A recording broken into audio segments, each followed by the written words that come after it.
Hey guys, it's Kayla here from Journey Dog Training, and we're here for another Training Tuesday. And today my dog Barley and I are going to demonstrate to you guys how to get your dog used to wearing a muzzle.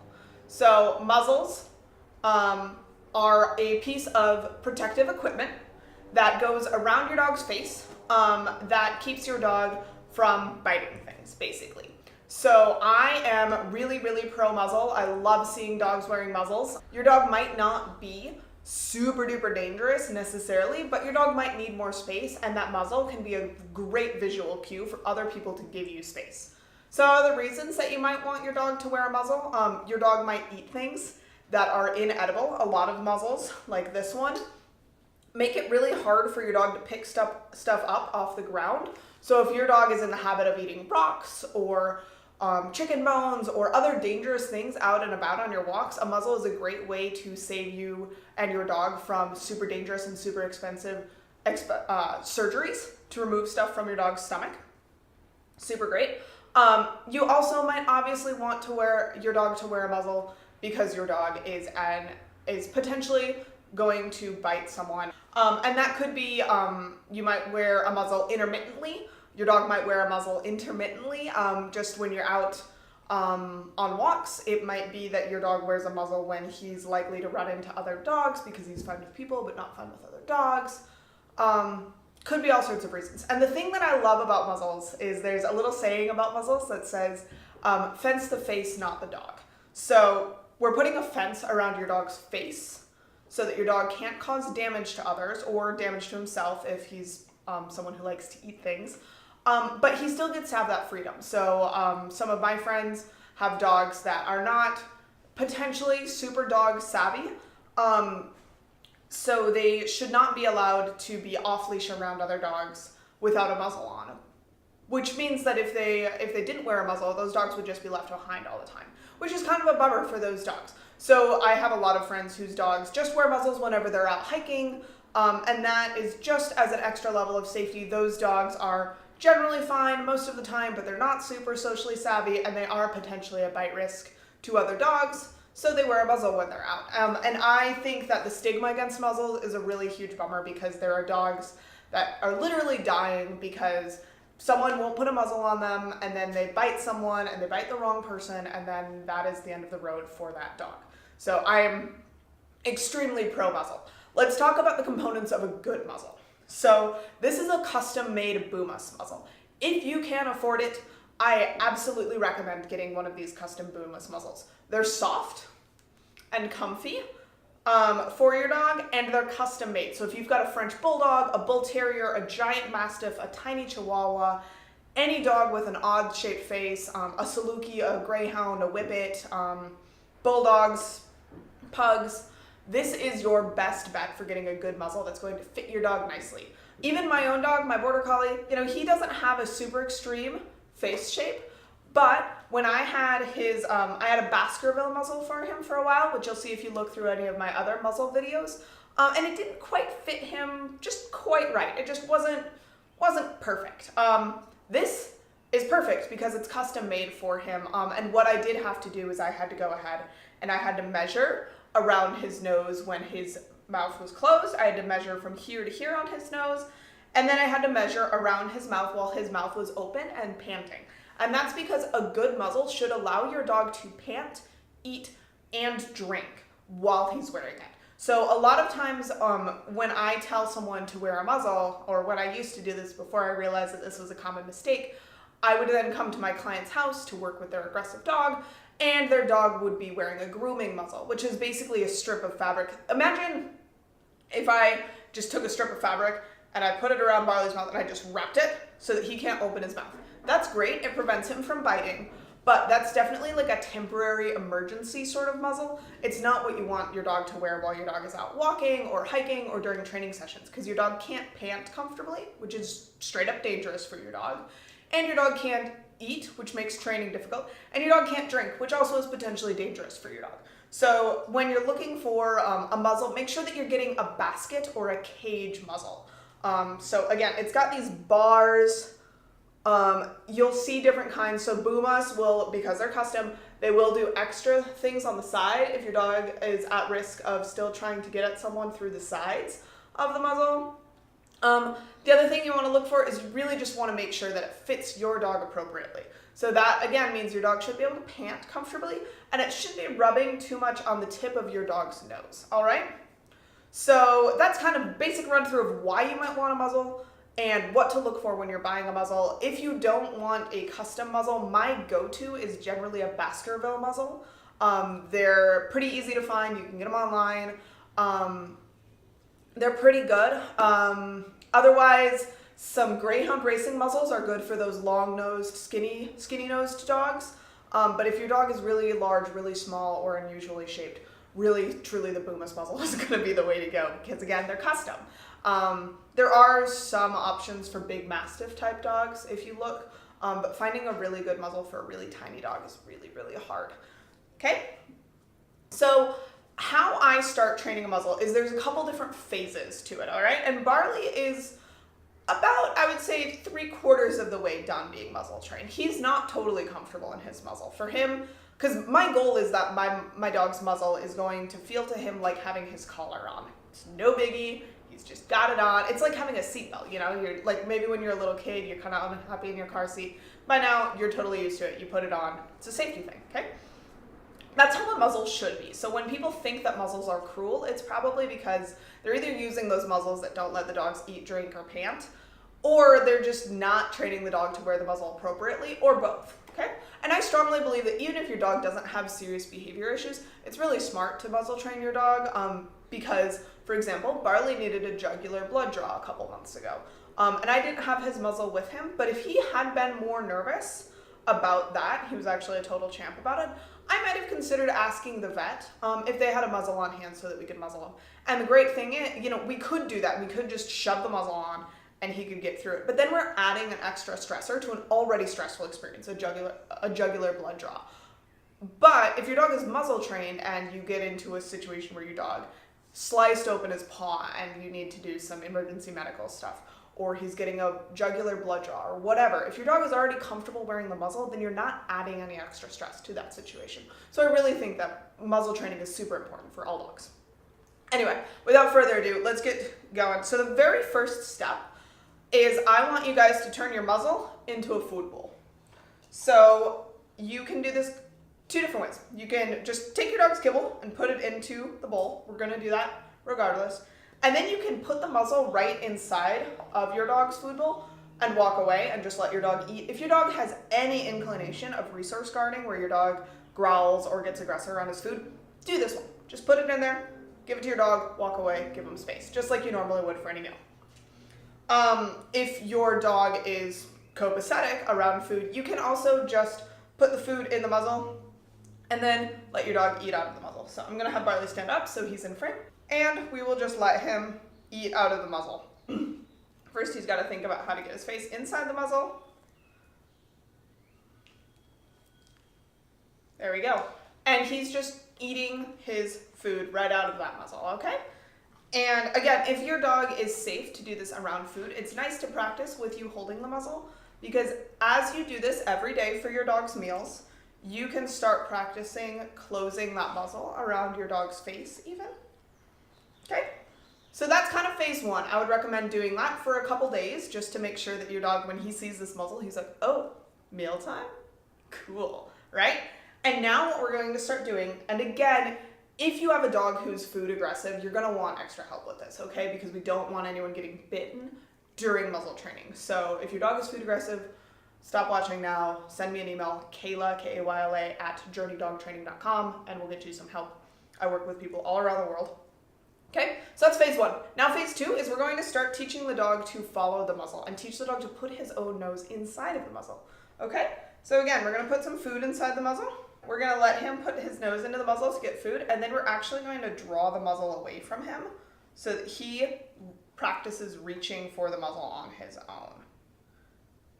Okay? So again, we've got phase one where the muzzle is the food bowl. Phase two is you're going to turn the muzzle the correct orientation, and you're actually going to have your dog practice moving into the muzzle. Okay? And now what I like to do is I like to switch away from kibble and switch to squeezed cheese, whipped cream. You can put meat flavored baby food into a squeeze tube. You can make your homemade liquidy dog treats. I personally use squeezed cheese because overall Barley has a great diet. I'm not super worried about a squeezed cheese ruining his waistline. And it's nice and easy because it's got a nice thin applicator. My one complaint about the Boomus muzzle is it's a little hard to feed your dog through it. It takes a bit of practice. Something like the Baskerville muzzles, it's a lot easier. So now what we're going to start doing is, again, we've just got all these straps out of the way. We've got this here. We're going to put this here. Good. And because your dog knows that the muzzle is the food making machine, when you put the muzzle out, your dog puts his mouth in without the food already being in the muzzle in the first place, okay? So that's important because we don't want your dog to only want to put his nose in the muzzle if there's food in the muzzle, right? So as long as his mouth stays in the muzzle, I'm going to intermittently feed him. Do this several times a day for a couple days. Keep it short, you know, like literally like 2-3 minute training sessions. I often do training sessions while my food is in the microwave. And as you guys are practicing that, as things are getting better and better, you can start practicing putting the straps on, holding them on, and feeding your dog, okay? Keep it short, take it off again. And the reason we're taking it off intermittently and asking the dog if he wants to come back is because we don't want to shove it onto his face and force it onto him, okay? So instead, we're taking it off intermittently and we're asking him, hey, do you want more of this? Are you ready for more training? And if the answer is no, great, training session's over. No big deal, we'll come back to it tomorrow. Your dog has not worn a muzzle so far. Unless it's a dire emergency and your trainer is telling you otherwise, whatever, no biggie, right? Okay. Good boy. I really liked him to stand up for this video, but he really wants to lay down, okay? So, oops, sorry buddy. I just said don't move the muzzle towards the dog's face, right? Okay, so while he's eating this time, now I'm going to go ahead and strap this on. And again, keep in mind guys, this is going to take you some time. I would imagine when I first got this Boomus muzzle, it was probably about a week before I was strapping the muzzle on. So this is kind of what it was. So we've got phase 1 where the muzzle is the food dish. Phase 2 where the dog starts learning to come towards the muzzle. Phase 3 where the dog starts learning to come towards the muzzle with food outside of the muzzle.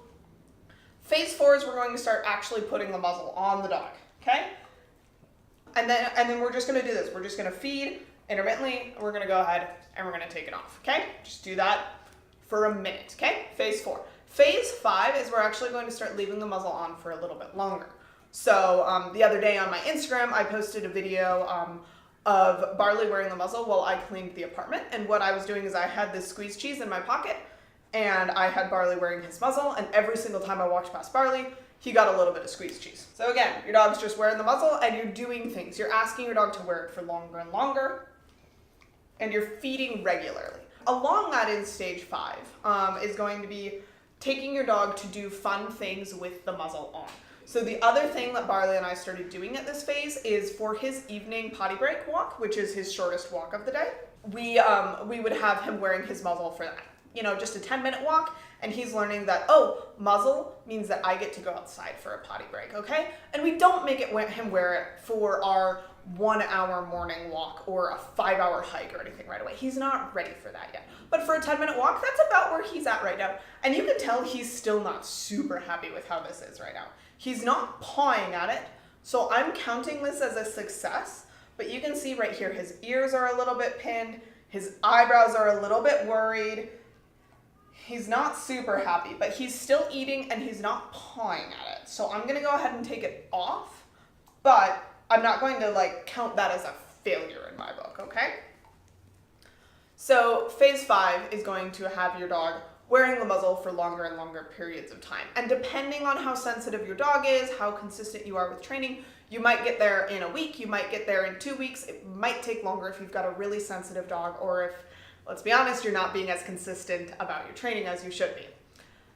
The other thing that I liked to do right around stage 5 is I start asking the dog to wear the muzzle while I do other training, so that he learns that he can move and he can do things while he's wearing the muzzle. Because it's also not uncommon for your dog to tolerate wearing the muzzle, but they're kind of like frozen, you know? And the first time I took Barley out on a potty break with his muzzle on, he wouldn't pee with the muzzle on. He just like kept walking around, but like he'd find a bush and then kind of stand next to it, but he like, in his little border collie brain, like couldn't figure out how to lift his leg while he was wearing the muzzle. So eventually we took it off, and now he can pee with the muzzle on. He's figured out that the muzzle does not affect his man bits. No biggie. Anyway, so we'll demonstrate a little bit of that, okay? So we'll go ahead and put it on. And I know I just said don't move the muzzle towards your dog. That's really important at first, but once your dog is already kind of muzzle magnetized, it's okay to do that a little bit. Just like with a brand new puppy, you don't want to chase them around with a harness, but once your dog's an adult, you can move that harness towards them, okay? So now we're gonna start doing a little bit of training just to promise to Barley that he can wear a muzzle and be okay. Shake. Good. Paw. Paw. Good. I was wrong about shake the first time. Boop. Good. We've got sounds going on outside again. Okay. And if you guys are struggling to feed your dog through the muzzle, if you check out lower down on the Journey Dog Training video feed, whether you're on YouTube or my website, or even if you're looking at this on Facebook, I think you should be able to find it. There is a video where I show you how to feed your dog through a muzzle. And in that video, you also are going to see Barley wearing his Baskerville muzzle, okay? So I think he's almost done eating. Good boy, high five. That was easy. Good.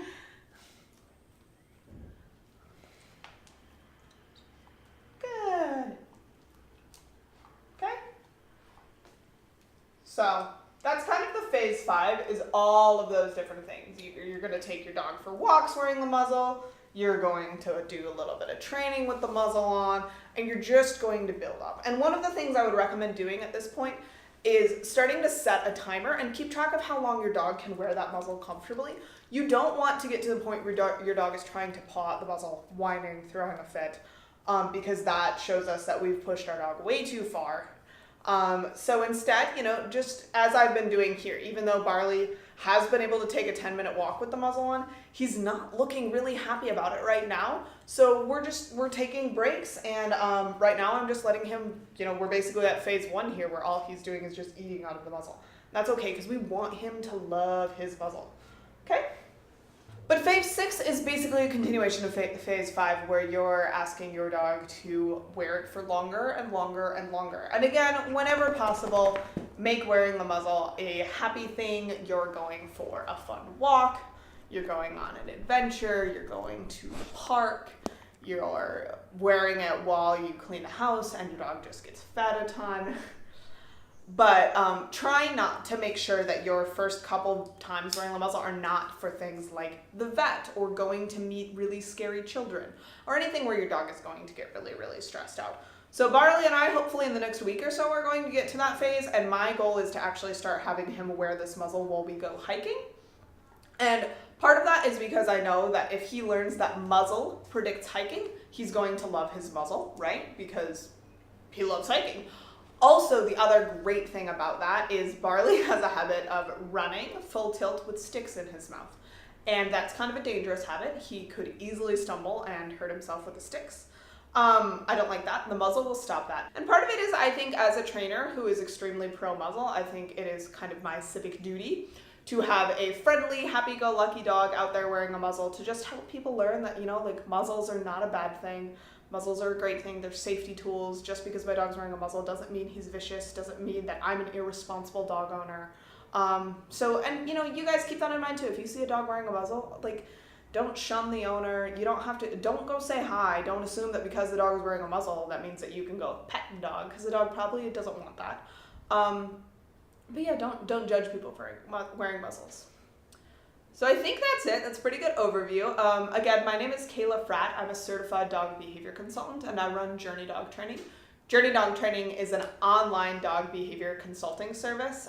Myself and several other trainers work with people all around the world on anything from aggression to fear issues to basic puppy training, and we work with you through a variety of different venues, we will do text and email subscriptions where you basically can just text me whenever you have a question and I will get back to you, which is really great if you've got a lot of different concerns or kind of an ongoing problem like dog-cat introductions where it just kind of takes a long time.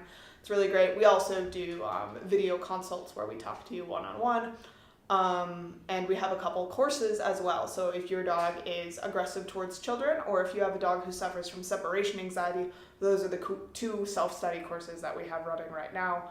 Finally, we also have some ebooks. So we have one ebook on rehabbing aggressive dogs, and another ebook on teaching your dog not to jump on people, polite greetings 101. So if you're struggling with any of those things, go ahead and check those out. And that is at journeydogtraining.com. If you would like to see more of me and Barley, and get some training tips and some just kind of fun stuff about our lives, you can find us on Instagram at Collie Without Borders. That's COLLIE, period, without, period, borders. Okay? And I'll get that written down right up here. All right? So that's it. Again, this is Training Tuesday. Kayla Fratt, Journey Dog Training, all that good stuff. Please be sure to like, comment, subscribe. Let us know how things are going. Let us know what phase of muzzle training you're stuck at, and we will always help you guys out. Bye.